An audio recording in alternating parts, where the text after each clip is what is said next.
बरसों बाद Burkina Faso ने एक नया विमान प्राप्त किया जिसका नाम एम्ब्रेयर 190 है।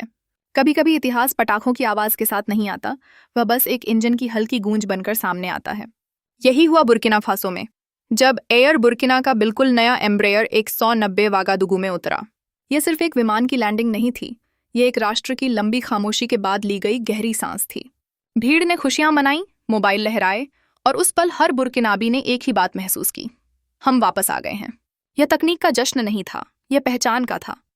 एक ऐसे देश का जिसे कभी जमीन से घिरा हुआ कहा गया, मगर जिसने साबित किया कि वह सीमित नहीं बल्कि असीमित है। क्योंकि यह सिर्फ एक और जेट नहीं था, यह एक ऐलान था कि अफ्रीका को उड़ान भरने के लिए अब किसी की अनुमति की जरूरत नहीं। जब इंजन ठंडे हुए और पूंछ पर बना झंडा चमका, हवा में एक सवाल तैर गया। क्या यह एक उड़ान अफ्रीकी संप्रभुता के पुनर्जन्म की शुरुआत है? कभी कभी राष्ट्र भाषणों या क्रांतियों से नहीं उठते, वे शांति से उठते हैं, बिल्कुल वैसे जैसे सुबह के आसमान को चीरती जेट की आवाज। अक्टूबर की 30 तारीख 2025, वागादुगू अंतर्राष्ट्रीय हवाई अड्डे पर उजला सूरज, उम्मीद से भरी हवा, और हर तरफ लोग झंडे लहराते, वीडियो बनाते, सांसें थामे।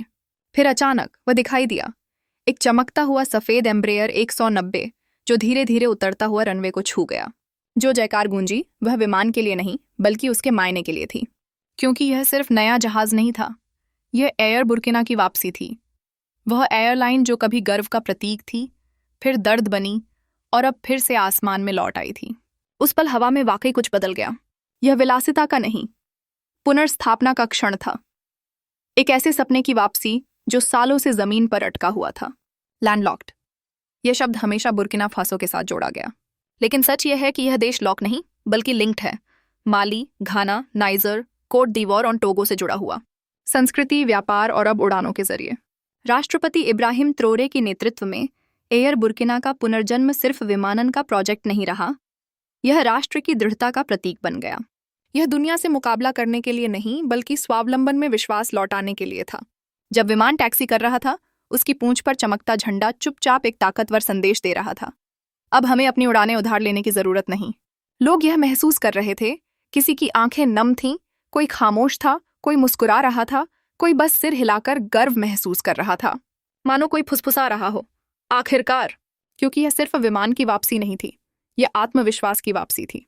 सालों तक यात्री विदेशी विमानों में बैठे, विदेशी कंपनियों को पैसे दिए और अपनी एयरलाइन को धीरे धीरे गायब होते देखा। लेकिन जिस दिन यह विमान उतरा, उसके दरवाजे से सिर्फ यात्री नहीं उतरे, इतिहास वापस घर आया। यही इस पल की असली ताकत है। यह तकनीक नहीं, सत्ता है। चलने, जुड़ने और अपनी दिशा खुद तय करने की क्षमता, निर्भरता को इज्जत में बदलने की ताकत। लेकिन सवाल था, यह सब हुआ कैसे? एक ऐसी एयरलाइन जो संघर्ष में डूबी थी, जिसे भुला दिया गया था, अचानक फिर से कैसे उड़ान भरने लगी? इसके लिए कहानी को थोड़ा पीछे ले जाना पड़ता है। उन दिनों में जब हालात इतने अच्छे नहीं थे, एयर बुर्किना, जो कभी राष्ट्र का गर्व था, धीरे धीरे गिरावट में जाने लगी। 1967 में स्थापित इस एयरलाइन ने मजबूत शुरुआत की थी, लेकिन समय के साथ कई अफ्रीकी सरकारी कंपनियों की तरह यह भी ब्यूरोक्रेसी, कमजोर प्रबंधन और विदेशी सहायता पर अत्यधिक निर्भरता में फंसती चली गई। विमान पुराने होते गए, कर्ज बढ़ता गया और एक एक करके इसकी उड़ानें बंद होती गईं। पूरा संयुक्त हिंदी अनुवाद, आपके भेजे हुए पूरे हिस्से का, अंकों को शब्दों में, अंग्रेजी शब्दों को हिंदी में बदलकर, कहानी के तंजुरुल अंदाज में। बरसों बाद बुर्किना फासो को एक नया विमान मिला जिसका नाम एम्ब्रेयर 190 है। कभी कभी इतिहास शोर नहीं करता, वह बस इंजन की हल्की गूंज बनकर आता है। यही हुआ जब एयर बुर्किना का बिल्कुल नया एम्ब्रेयर 190 वागादुगू में उतरा। यह सिर्फ एक विमान नहीं था, यह एक राष्ट्र की लंबी खामोशी के बाद ली गई गहरी सांस थी।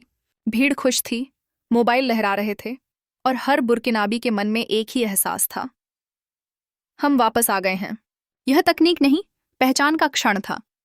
एक ऐसा देश जिसे जमीन से घिरा हुआ कहा जाता था, उसने साबित कर दिया कि वह सीमित नहीं बल्कि असीमित है। क्योंकि यह कोई साधारण जेट नहीं था, यह एक घोषणा थी कि अफ्रीका को उड़ने के लिए किसी अनुमति की जरूरत नहीं। जब इंजन थमे और पूंछ पर बना झंडा सूरज में चमका, हवा में एक सवाल तैर गया, क्या यह एक उड़ान अफ्रीकी संप्रभुता के पुनर्जन्म की शुरुआत है? राष्ट्र हमेशा क्रांतियों या भाषणों से नहीं उठते, कभी कभी वे शांत आवाजों से उठते हैं, जैसे सुबह के आसमान को चीरती जेठ की धुन।